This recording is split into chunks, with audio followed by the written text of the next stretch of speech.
Hey everybody, it's Mike here. Welcome to the channel. Well, the other day I asked in my channel community if you wanted to see a tutorial on how to create this Pokemon ball, and you said yes, so that's what we're going to do, right?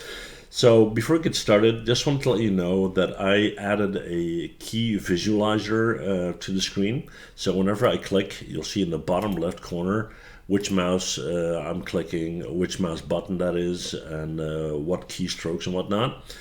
Now, over the years, I have made it a custom to tell you which keys I'm hitting, so it's probably going to be a combination of both.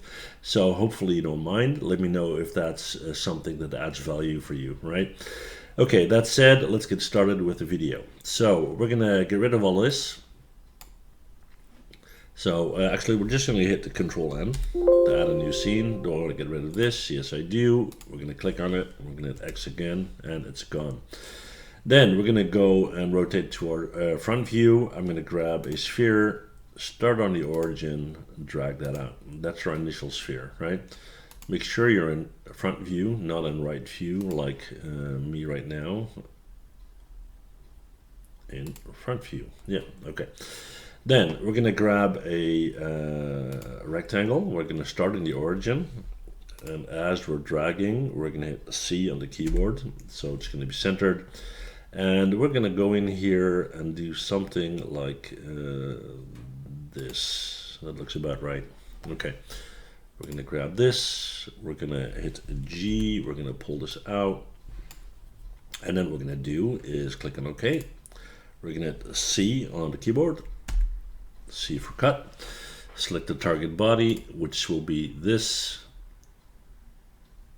Yeah, is that? And the cutters, we have that as well. So this should be okay. Did that work? Yes, it did. Okay, back to our front view. And then what we're going to do is we're going to hide the rectangle and we're going to take that cut, right?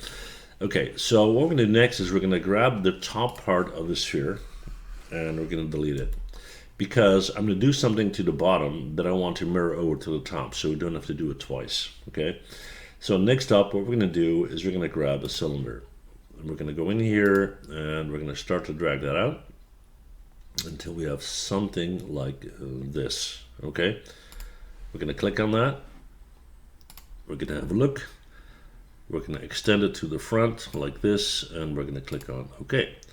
So now that we have that bottom part, we can now mirror it over to the top, right? So make sure you're in front view again. We're going to go and click on mirror. And I should be able to mirror that over that axis, and I am. There you go. Click on it, click on OK. And now we have two halves, like so. Right, so next up, I'm going to go to edge mode.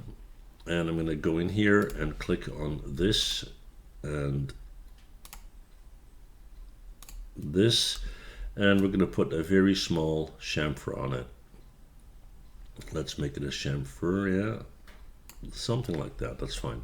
Okay, cool. Next up, we need a sphere to go inside. So we're going to jump to our front view again. We're going to grab a new sphere, and I'm going to pull that out over here so I can kind of compare them.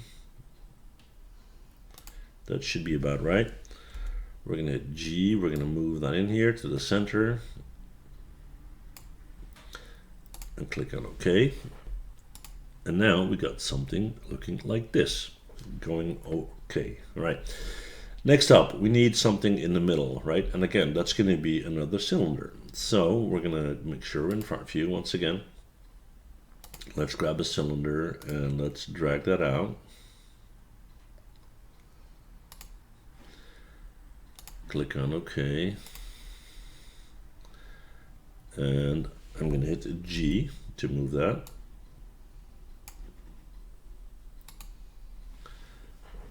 And let's see, are we in our center? Yes, we are. Yep. Okay, and then we're going to move that forward.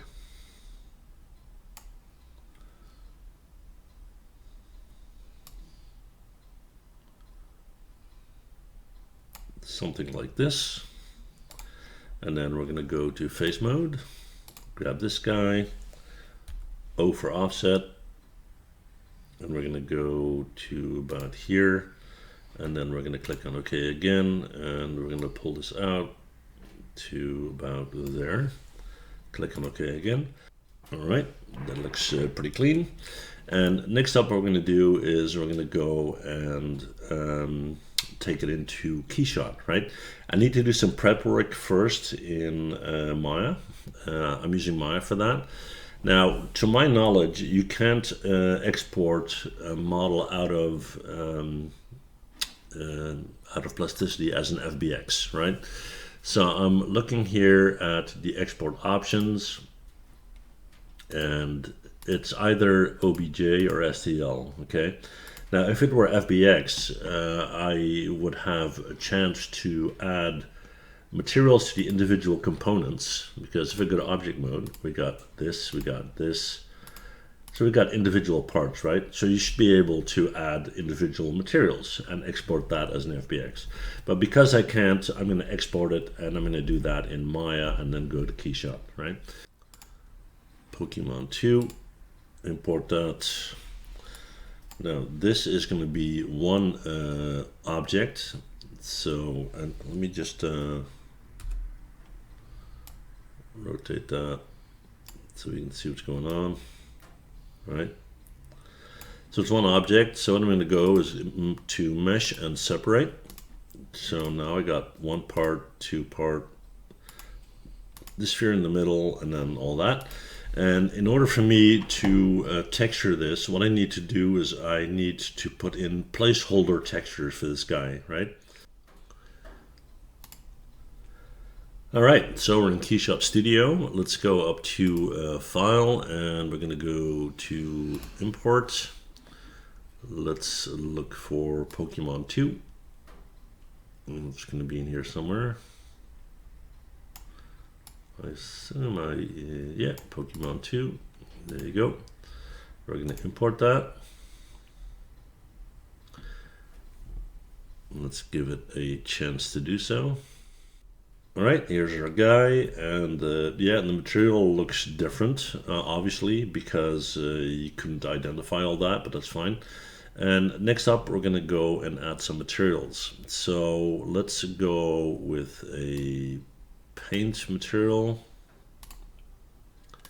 metallic, grab this one, add it to the top. That looks great. Then we're going to take the white for this guy, we're going to take the white for this guy, we're going to take the black as the same material. You want to link it, yeah, sure. We're going to hit the black, and there you go. So the color scheme is yeah, it's easy peasy, right? Then we're going to go and work on the lighting. So I want global illumination, I want ground illumination, I want interior mode. So we got all that. Then let's go and see what we want for our environment. I want something external, so let's go to outdoor. Let's have a look. Lighting wise, maybe something like this. It's not quite bright enough. I can adjust that, of course. Yeah, this looks pretty cool. So we're going to do that. And then as far as the back plate is concerned, you can choose white solid. So let's do that. All right. This looks all good. And we're going to add a little bit of additional light. So we're going to go to environment. I'm going to click on this little guy, which will allow me to add a light source. Let's go a little bit to the front. The white is coming over as gray. I'm not too pleased with that, so I think I'll just grab something else, something like this interior. There you go. Still a bit gray. Maybe we can change that material wise.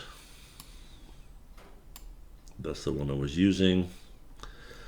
Let's go with something a bit more rough.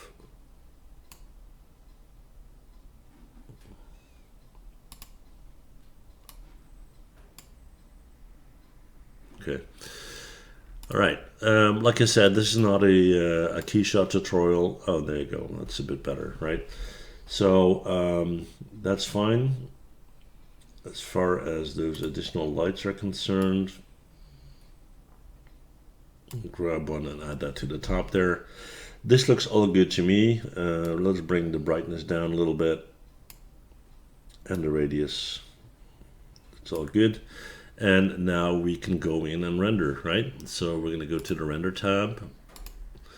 We're going to go in here, and I'm just going to call this Pokémon 2.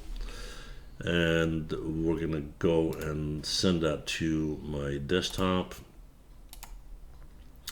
Settings are all good, and we're going to go and render.